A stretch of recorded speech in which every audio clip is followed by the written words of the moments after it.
If you would take your Bibles and turn to Numbers 22, or I'll just have it here on the wall. We're dealing with this passage about Balaam. Now, up to this point in the book of Numbers, we've been doing Numbers on Sunday morning. And we just kind of moved over a couple weeks ago to have it here on Sunday night. We've seen a lot of rebellion. For those of you who have kind of been part of this, we've seen a lot of rebellion. We've seen Israel grumbling and complaining. We've seen that happen over and over and over again. By the way, it's really tempting to grumble and complain in these days, right? But we just have to. You really have to work hard to, maintain a positive spirit in these difficult times. Well, anyway, the people of Israel, they would grumble and they would complain, and God hates that. God hates rebellion. He hates grumbling. He hates complaining. And so Israel has faced the consequences of that rebellion. They've lost the promised land. So that first generation of Israel is not going to receive that Exodus generation is not going to receive the promised land. But the next generation will inherit it, and they're beginning to fulfill their destiny. They're beginning to win battle after battle for the Lord. We looked at the battle against the people of Arad a couple weeks ago. I'll just kind of show you here. You'll remember they had to travel 180 miles, 90 miles south, 20 miles east, 90 miles back north again. You're talking about 200 miles out of the way, months out of the way, just to get over to this general area where last time we met together studying Numbers, we saw that they had defeated the king of, they defeated Sihon, the king of the Amorites, and Og, the king of Bashan. And so now they kind of like control some of this land. And Israel's beginning to realize that they have the power of God behind them. Now, at this time, they're in the plains of Moab. And I think maybe I could bring that up here for you a little better. So they've come up from the south, and you might remember a couple of weeks ago, we looked at the Arnon River and the Jabbok River, and the people of Ammon were kind of like off to the east here, but the Amorites held this land, and this is the land that the Israelites took. And then they actually took even more land. They took the land from here all the way up to, off the screen, to around Mount Hermon. All right. So they've gone up pretty far and taken this land, but they've taken that land by necessity. These people came against Israel. They declared war against Israel, and Israel kind of like in defense had taken that land. But right now, they're about right here. And they're on the very cusp of taking the promised land. They're on the very cusp of inheriting the land, just outside of the land of the promise, just outside of the Jordan River. Now, just to kind of like, I'll bring some of this up a little bit later, but everything over on, I'm going to draw a line. Everything on this side of the Jordan, anyone know what we call that land?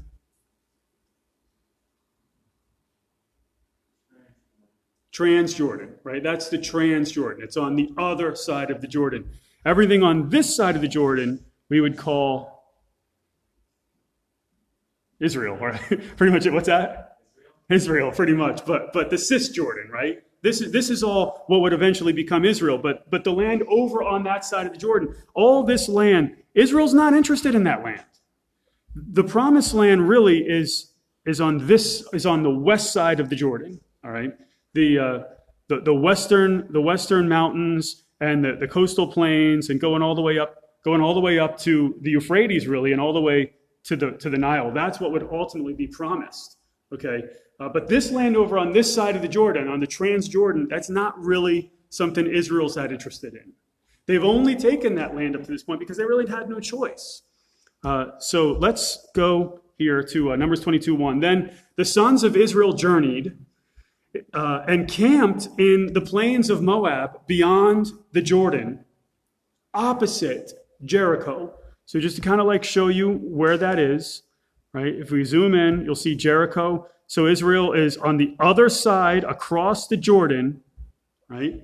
Opposite Jericho.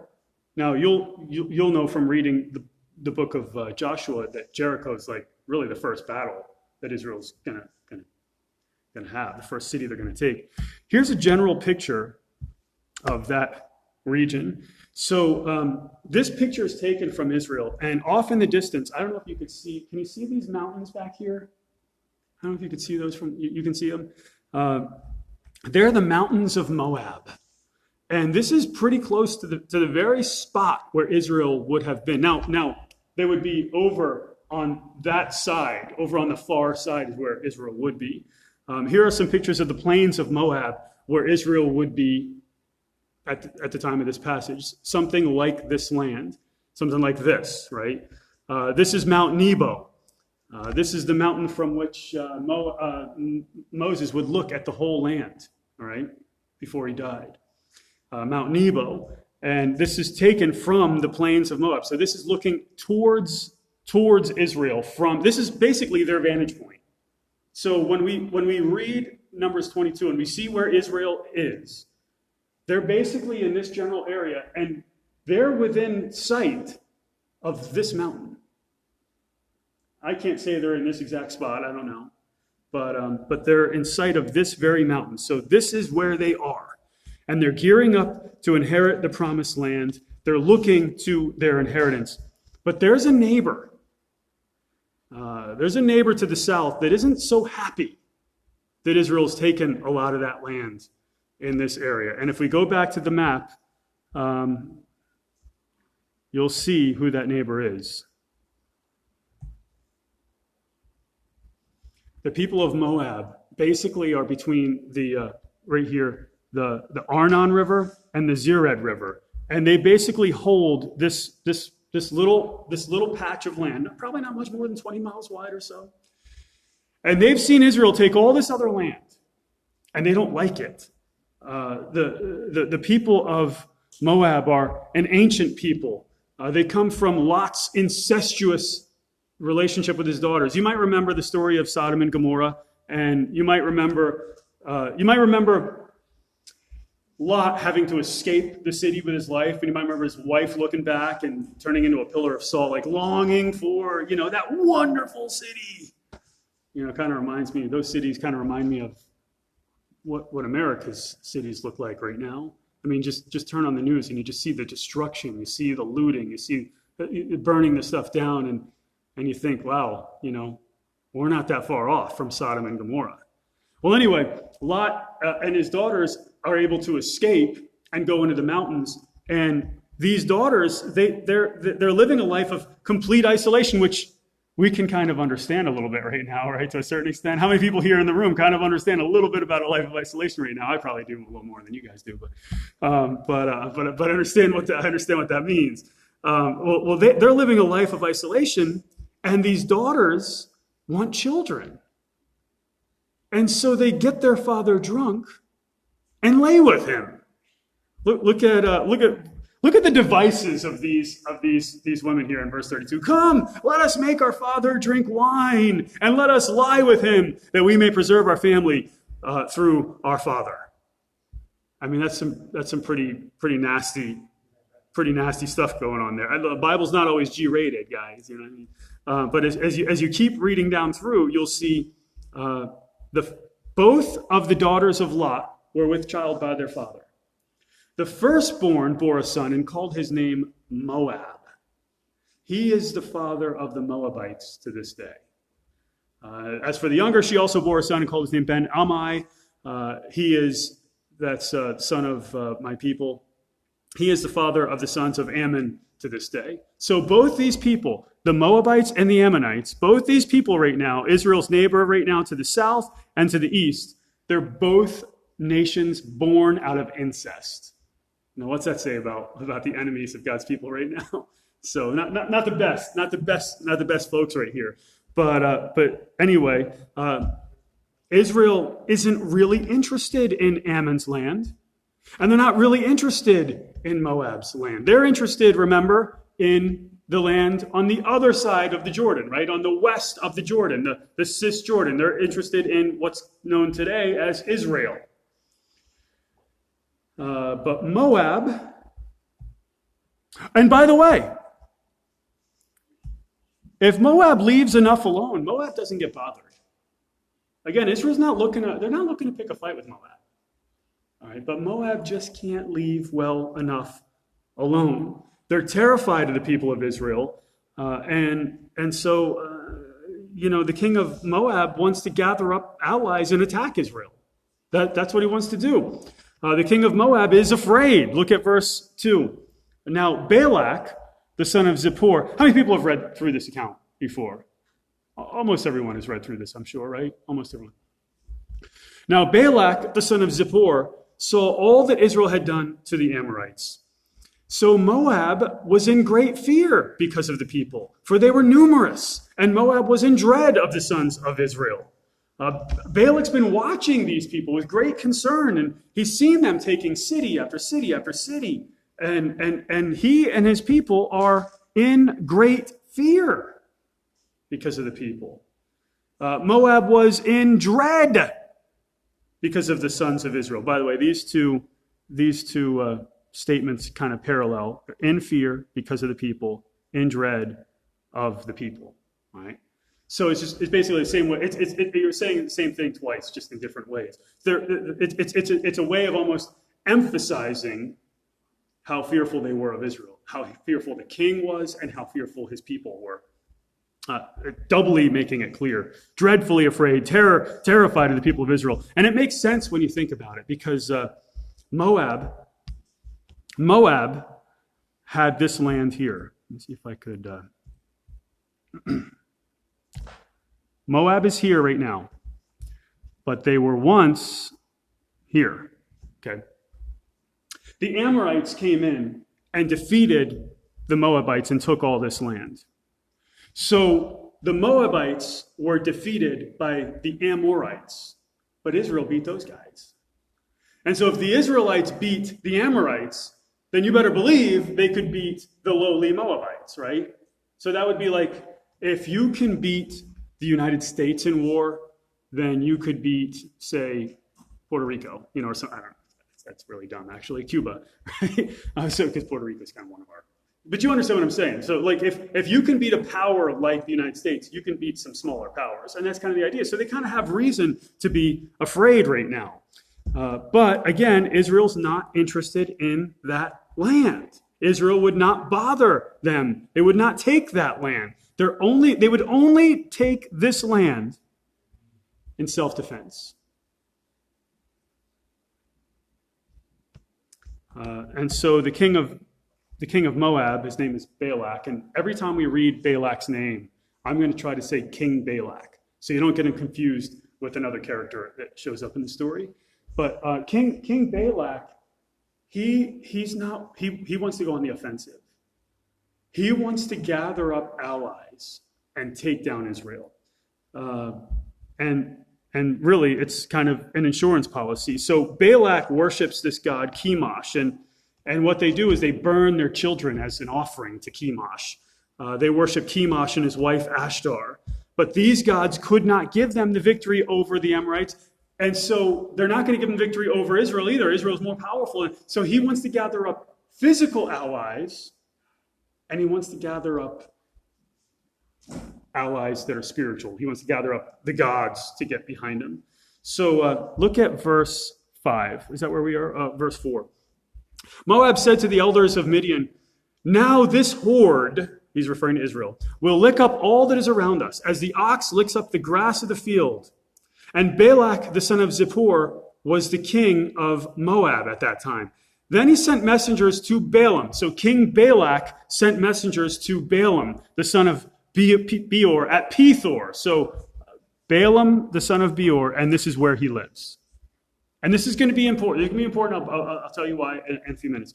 So he sent messengers to Balaam, the son of Beor, at Pethor, which is near the river, in the land of the sons of his people, to call him, saying, "Behold, a people came out of Egypt. Behold, they cover the surface of the land, and they are living opposite me. Now therefore, please come, curse this people for me, since they are too mighty for me. Perhaps I may be able to defeat them and drive them out of the land. For I know that he whom you bless is blessed, and he whom you curse is cursed." So he wants the help of Balaam. Now, I'm going to show you. This is bothering me. Let me just fix this real quick. Paul, you know how to make this go away? Hide the taskbar. Is that it? There we go. All right, hopefully it hides. There we go. All right, check this out.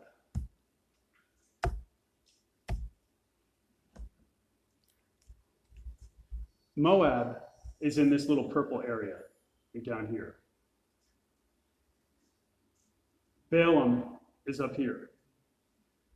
Now, that looks kind of far, but it's 400 miles away from Moab. 400 miles. Now, if you can travel 20 miles a day, how long does it take to get from Moab to Pethor? In other words, what's the math problem? Someone give me the math problem. What's the math problem? 20x equals 400. Let's go a little simpler for the smaller ones. That would be an algebra version of the problem. Let's go with what's it called? Not arithmetic. We could say 400 divided by 20, right? What's that, Mia? There you go. Okay. And what's the answer? 20, right? So you know how I do that math? I just get rid of a lot of the zeros. So I just have 40 divided by 2, right? Because 400 divided by 20 is the same as 40 divided by 2. So, but anyway, so how many weeks is that? It's like that's like 3 weeks, right? So it's going to take them 3 weeks to get from Moab all the way up to Pethor. 3 weeks. And that's if things go pretty well. They're going to have to go through land that Israel has conquered already. So it's going to be a dangerous trip, or they're going to have to go around it, which is going to make the trip even longer. So we're talking 3-4 weeks, but let's be kind of liberal on that. Let's just say 3 weeks. Let's say it takes them 3 weeks. We'll say it takes them just about as quickly as it could take them. Now, we live in a day of instant communication. So I needed to get a hold of Andrew today. I call him, and he picks up the phone, and boom, we're having a conversation, right? I mean, it's quick. Or I'll shoot a text out to someone. You get it immediately. Or you'll respond sometimes fairly quickly or sometimes not at all, but whatever. We don't really think of time when we're looking at passages like this. If I need to go 400 miles, that's a trip, right? That's, I don't know, probably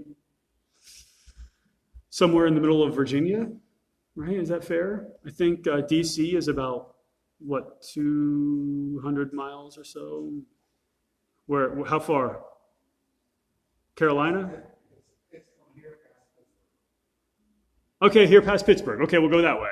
All right, I was thinking more south. I don't really travel out to the sticks so much, but yeah. So let's go out past Pittsburgh. That's going to take some time, right? How long is that going to take?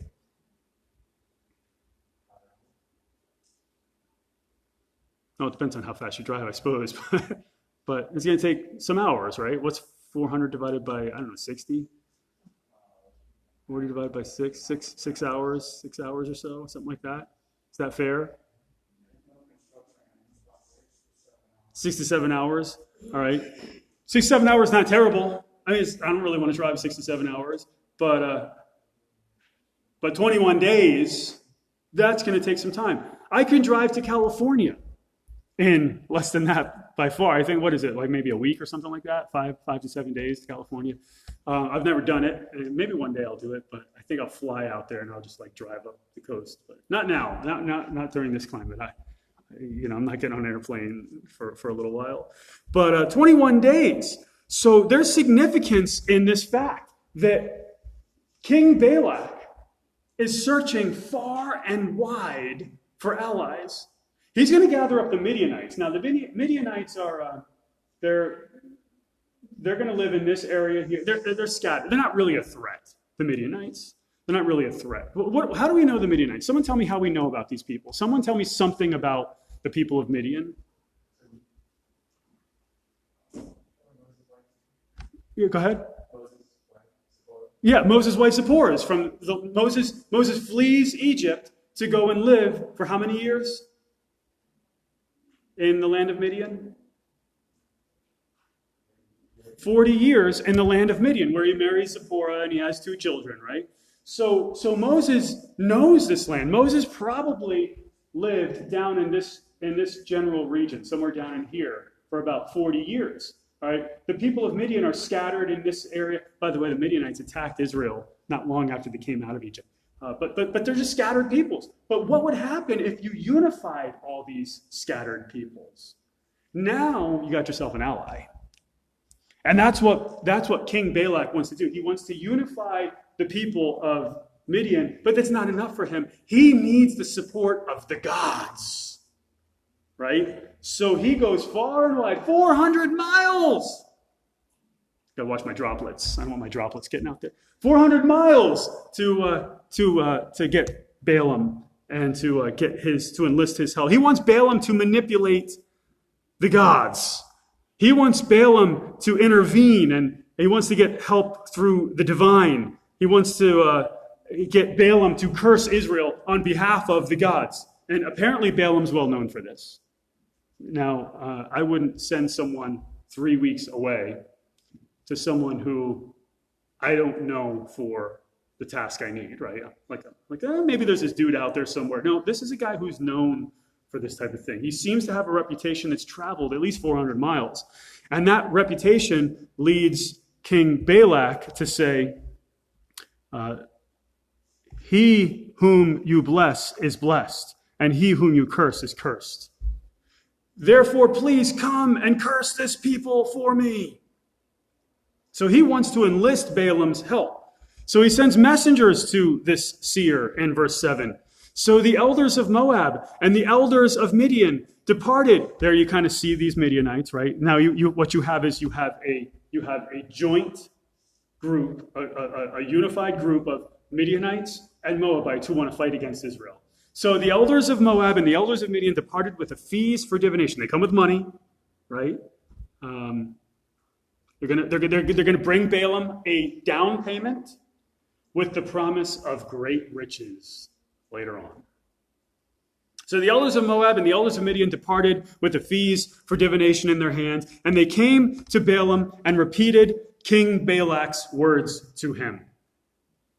These messengers begin this long and arduous 400-mile journey where they would have to carefully travel through the land that Israel has occupied or around it.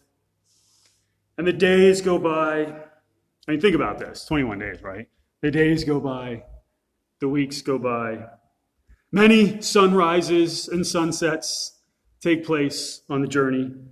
Far behind them is the land of their people. Far behind them is the threat of Israel by the time they get up here to Pethor, which is not far from Haran, where Abraham lived with Sarah. Anyway, eventually they come to Balaam up here at Pethor, and they tell him who they are, and they tell him about this new threat, Israel, and they ask him to come and curse Israel, and they promise riches. And notice Balaam's response in verse 8. He said to them, "Spend the night here, and I will bring back word to you as the Lord may speak to me." And the leaders of Moab stayed with Balaam. Now, I find it interesting that Balaam knows the name of the Lord, right? This language is interesting. I will bring word back to you as the Lord may speak to me. It's like, why? How does Balaam, who is, 700 miles away from where Israel had been for the last, 400 years, how does he know about the Lord? How does he know? Any thoughts? I mean, I don't know for sure, but any thoughts? I have an idea or two. No? Joe? The guys that came from Moab would know that the Israelites, kind of conquered in the name of Jehovah. So I'm sure it was mentioned there. I mean, go ahead. No, go ahead. But also, Abraham, you just mentioned that Abraham used to live there, so there was obviously some notion of Yahweh. Yeah, so one, I mean, he could have just heard the name of the Lord, right, from these messengers.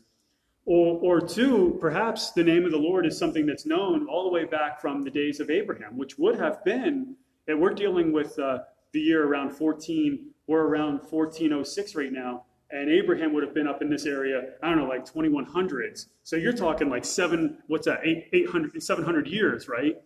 Maybe the name's been around from the time of Abraham, or who knows, maybe an escaped slave got up that way and talked about them. Maybe it happened through some form of evangelism. We don't know. These are just some speculations. We don't spend a ton of time on speculations, but it's interesting to think about those things sometime. At any level, he hears about the Lord. He waits to hear about the Lord. Now, I don't go thinking that Balaam is some prophet of the Lord. Don't go thinking that Balaam is some saved dude, that he's a good guy. Balaam's not a good guy. We're going to find out he's eventually a bad guy. We're not going to find that out for a few weeks, but I guess that doesn't really make sense, does it? We're going to find out that he's a bad guy in a few weeks. I just kind of spoiled that, but I think those of you who have read it know. And he's an enemy of God's people. But now he wants to hear from the Lord. I think the whole thing's a hoax. I think he's pretending to hear from the Lord. No, I think it's, you ever go to the beach and you got those tarot card readers and those fortune tellers and all that stuff, and the whole thing. This is just a scam. Either they're completely scamming people and duping people, or it's more sinister and they're dealing with demons. All right, that's how I see Balaam. Balaam is either a scam artist or he's dealing with demons. I think Balaam's about to get the surprise of a lifetime. That's what I think. But whatever. That night, the Lord comes to Balaam, and that would be a surprise for, imagine being a tarot card reader and the Lord showing up, right? Anyway, verse 9. Then God came to Balaam and said, "Who are these men with you?"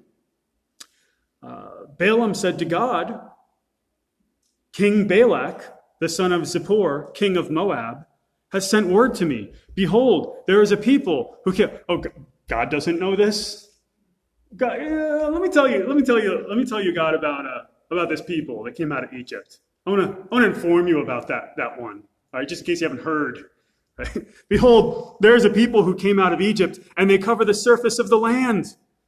Now, come, curse them for me. Perhaps I may be able to fight against them and drive them out. God said to Balaam, "Do not go with them. You shall not curse the people, for they are blessed." So God tells Balaam not to go with the Moabites because the people of Israel are blessed. Again, I think Balaam's a huckster up to this point, and I think he gets a surprise of a lifetime here. I could be wrong about that. I don't have scripture to support that. Okay, that's an opinion. Opinions are different than what God has inspired. Still, my opinion is this dude's a huckster, and he gets a surprise. But notice what Balaam does the next morning in verse 13. So Balaam arose in the morning and said to King Balak's leaders, "Go back to your land, for the Lord has refused to let me go with you." Now, Balaam has just heard from the Lord, the God of Israel. Things just got real. So he tells the messengers, "Go back." Now, try to imagine being those messengers. You just traveled, I don't know, 3-4 weeks. Your king has just sent you to a faraway land to go and retrieve this seer, prophet, whatever. But he won't go back with you. So what do? Do you kidnap the guy? That's no way to get a blessing, right? Let me kidnap the guy and hope that when we get him back, he blesses our people anyway. Well, that's, you can't really do that. So what choice do you have? You got to go back home. You just traveled 3 weeks for nothing. And you're going to travel 3 more weeks for nothing. And then you got to go back and you got to tell your king that you don't have the guy. That's not a good situation to be in. Anyway, they go back. And after 3 weeks of traveling, after many long and arduous days and many sunrises and many sunsets, the messengers go to the king in verse 14. The leaders of Moab arose and went to King Balak and said, "Balaam refused to come with us." Now, I imagine that's a nerve-wracking meeting. I imagine that's one of those meetings where you see the palace off in the distance and your heart rate starts going up. right? I don't know how this is going to go. I failed in what I was supposed to. I had one job. You ever see those memes on, this dude had one job to do, right? He's like stacking shelves and the whole thing comes flying down on him or something like that. And you had one job to do, like go get. By the way, if you have any good, like you only had one job memes, shoot them to me. I'd love to. I love those things. But you had one job to do. Go get Balaam and bring him back. And the king has been sitting there on his hands for 6 weeks. 6 weeks waiting for this messenger and for Balaam to come back with the messengers. The messengers come back and there's no Balaam. I think I'd be a little nervous if I were the messengers, right? Don't kill the messenger. That's a phrase for a reason, right? Because sometimes they actually kill the messenger. But anyway, they come back. And when King Balak hears the news, I imagine, I don't know this for sure. Again, we don't have a Bible passage that really says it. But I imagine that King Balak's not too happy. What do you think? You think he's happy? Who here thinks, yeah, I think Balak's pretty cool with that, right? Me, it's like, yeah, I think so. Yeah. No, I imagine he's a bit upset. I know I would be. But he's persistent. He's persistent.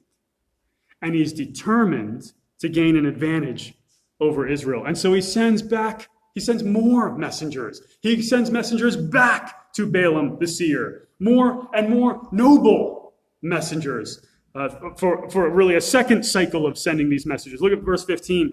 Then Balak again sent leaders, more numerous and more distinguished than the former. And so these messengers travel another 3 weeks. 21 more sunrises and 21 more sunsets, 21 more days until they reach the city of Pethor 400 miles away.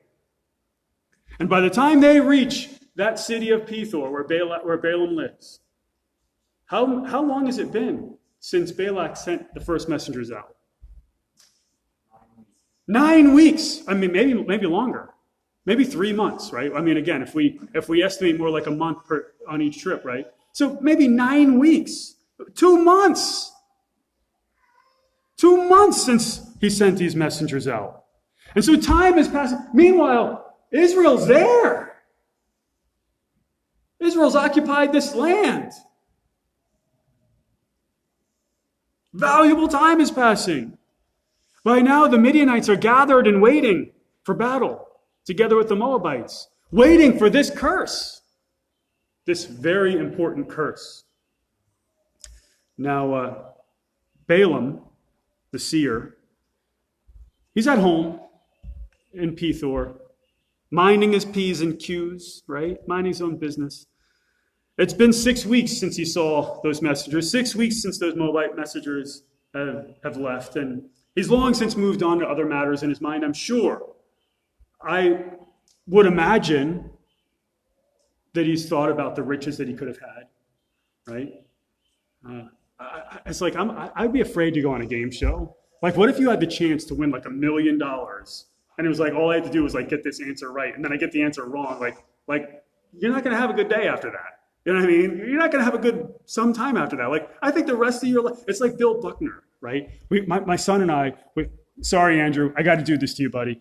But we watched through the 1986 World Series. There's no baseball on, right? So we watched them all. We watched all the games. It was a fantastic series. Actually, Game 6 and 7 were fantastic. The rest of it wasn't so much. But Game 1 was fantastic too.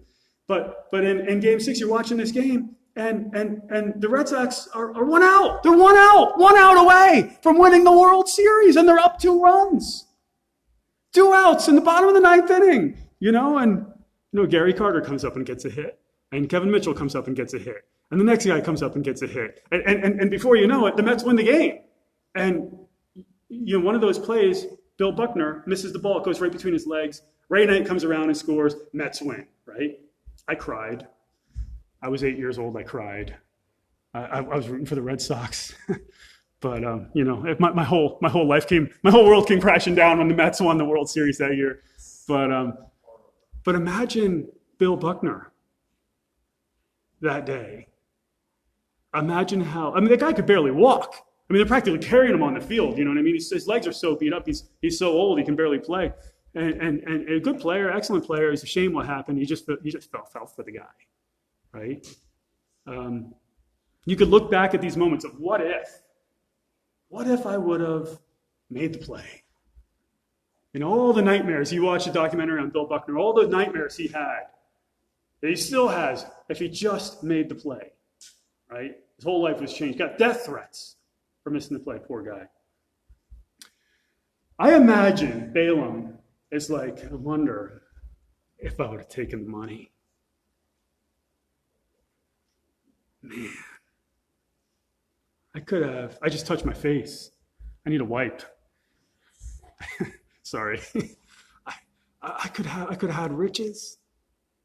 I could have had all the food. My daughter asked me, would you take, I think it was something like, would you take $1 billion to never eat meat again? And I'm like, because she asked me all these hypotheticals all the time, like these crazy, ridiculous hypotheticals, right? Would you do this for $100? I'm like, I think I'd do that for $50, And so she's always doing this. The other day, she asked me last night, would you take $1 billion or whatever it was, $1 trillion, but you could never eat meat again? And I'm like, I don't know that I would. Because what would I do with the money? I mean, if I had the money, I'd want to eat the meat, right? I'd want to be eating chicken sandwich. I'd never be able to have a Chick-fil-A sandwich again. I'd never be able to have a steak again. I don't know if I could do that. But then if I said no, a week later, I'd be like, oh, I could have had a Lamborghini. Oh, I could have an in-ground pool with a hot tub. I could isolate forever. I'd never have to see anyone for the rest of my life. No, I'm just teasing. Balaam might be looking back a little bit. And perhaps he had spent some time wondering what life would have been like living as a rich man in Moab. But it's hard to argue with a powerful God. And when the God of the universe appears to you and says, don't go, you don't go. All right. So I imagine that by now, 6 weeks later, he's kind of moved on. Hopefully he's moved on with his life, right? But 6 weeks after he sent that first group away, the second group comes, and they deliver a second message from King Balak of Moab in verses 16 and 17. They came to Balaam and said to him, thus says King Balak, the son of Zippor, let nothing, I beg you, hinder you from coming to me. Let nothing, I beg you. This is a king. This is a king basically begging a king. Kings are used to, they don't beg. Kings order, right? Kings make charges that people listen to or else off with their head, right? But here he's begging. You can't really threaten that. Again, how do you threaten the guy and expect a blessing afterwards? So he's begging Balaam to come. Let nothing, I beg you, hinder you from coming to me. For I will indeed honor you richly. And I will do whatever you say to me. Please come then. Curse this people for me.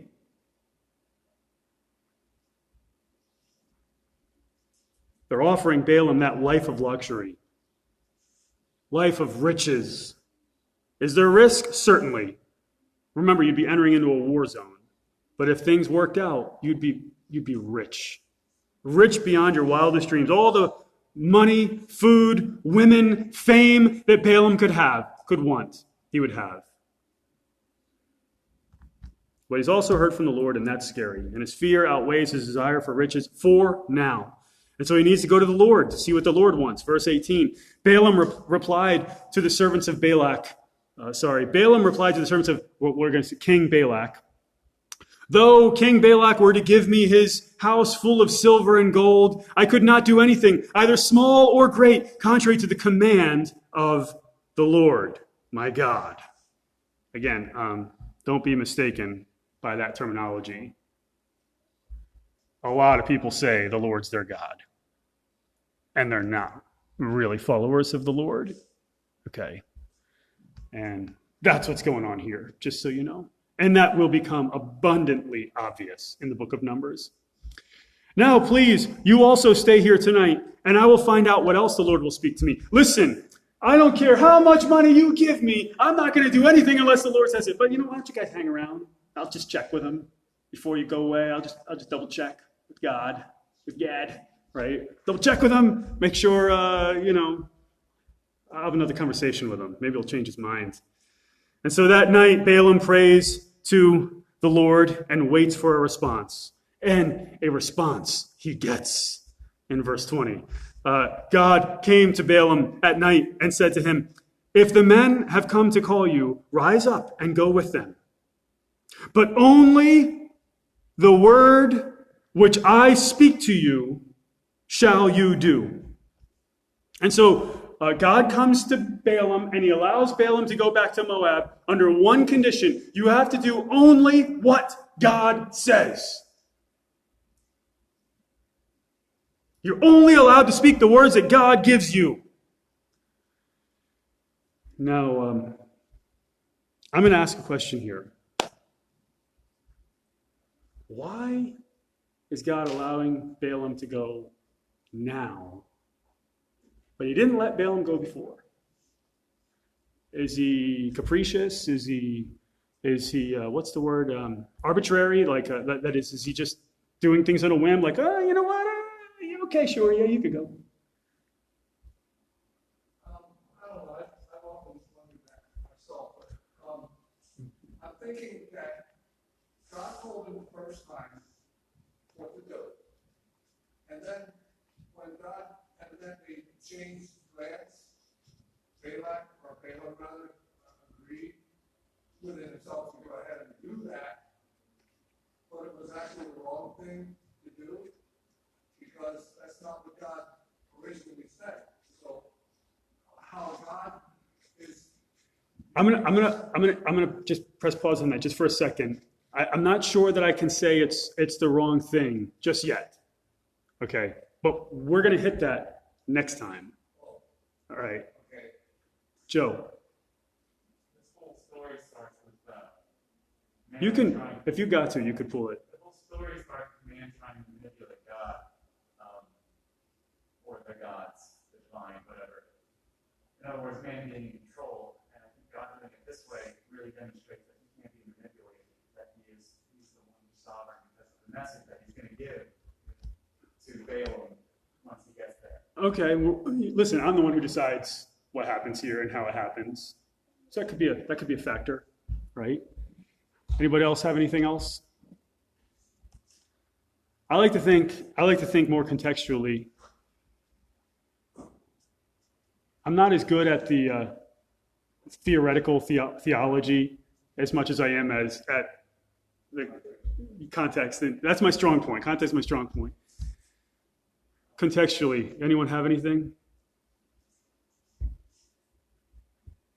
Going once? Going twice? Going thrice? No? Time! Yes! Time! Right? When we read this passage, we're not thinking about time, right?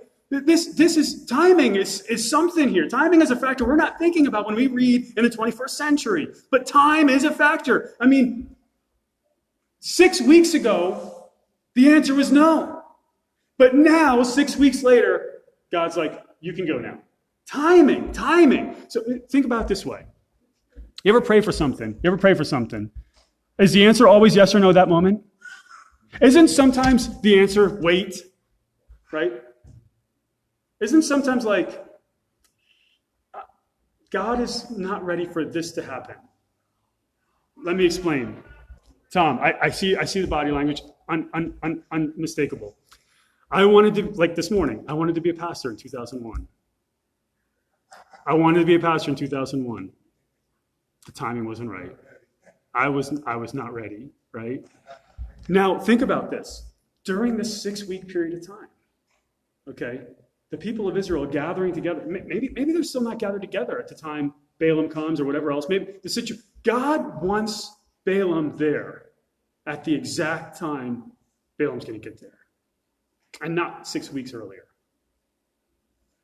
And God's timing is going to lead to Israel being blessed from multiple vantage points, and God's timing is going to lead to Balaam ultimately dying at the hands of Israel. Anyway, just a thought. Where was I here? This is, by the way, why it's important to understand context. It's why it's important to understand land. Time could be a factor. Now, maybe you look and say time is no factor whatsoever. Well, we don't know that. But I know 6 weeks ago God said no, and 6 weeks later God says yes. And so time is like it's like bold print. And when I read this passage, time is bold print. That's kind of how I see it. But again, we'll find out all the answers when we get to heaven. So what's more interesting to me is that God is about to use Balaam, a pagan prophet, to bring glory to himself. God will use whatever means necessary to bring glory to himself. He'll even speak through the mouth of a donkey. And he'll do it on his time. Anyway, Balaam hears the words of the Lord, and he decides that he'll travel to Moab and speak what the Lord says. Verse 21. So Balaam arose in the morning and saddled his donkey and went with the leaders of Moab. Balaam has a long, long journey ahead. He's going to be traveling on the back of a donkey for a female donkey, by the way, for 3 solid weeks. And for now, Balaam's doing exactly what God wants. For now. But a lot can change in 3 weeks' time. And a lot will change. In this passage, we see the value of doing exactly what God says. And I might even add exactly when he says it, for Balaam at least. For us, it would be immediate because God has already spoken. He's given us everything we need for life and godliness. So far, Balaam's done exactly what God says. So far. Has there been temptation? I would imagine. Yet Balaam's fear has kept him from disobeying the Lord so far. For 6 solid weeks, Balaam's remained steadfast to what God has said. Balaam knows that the Lord's a powerful God, and though temptation beckons, Balaam chooses God up to this point. But again, things can change. And people can change. And even people say, what are we, 3.5 months into this pandemic? Even in a matter of 3.5 months, people can change. People can change in a matter of weeks, a week, or a matter of a couple of days even. A person can do enough damage in one day to ruin a testimony that he built up over decades. New Testament believers are called to be committed to God's word, to committed to exactly what God says in his word. We need to be sure to follow God's word by faith. And it starts with faith in the completed work of the cross, and it continues with faith throughout life. Balaam, for the moment, has a moment of faith. Let's call it a 6-week moment of faith. It will be temporary. In this passage, we see the value of following the Lord by faith, but not a temporary one, a permanent faith that lasts. We see that we see a picture of how God works. We see that God can use anyone to accomplish his purposes. We see that God can turn the devices of evil men like King Balak into something that brings glory to himself. The Moabite king wants to destroy Israel. He wants to gather an army against them. He wants to attack them, even though he was unprovoked. He wants Balaam to curse them, and yet God will turn all of that into a blessing for Israel. He'll do it through a completely unworthy pagan. Balaam is completely unworthy. In fact, his name will come up in the New Testament as a false prophet. And people like him, false prophets, will be called Balaam. That's how bad this guy is. And yet God is going to use this guy for his glory. That tells me this: God can use anyone to bring glory to himself. Sometimes I wonder, I've said this in the past, sometimes I wonder if God can no longer use a person in life, that he sometimes uses them in death. Sometimes I believe God brings about a person's death in order for himself to be glorified through it. So I always pray every time we find out someone died, pray that God would be glorified through the funeral. Because, listen, maybe God was glorified in that person's life. Well, but we better glorify God through his death. Maybe God wasn't glorified in that person's life, and his life got taken early, we still better glorify God through his death. God can use anyone to bring glory to himself. Even you, God can use anyone to glorify himself, even me. Brother Paul, would you come and lead us in hymn?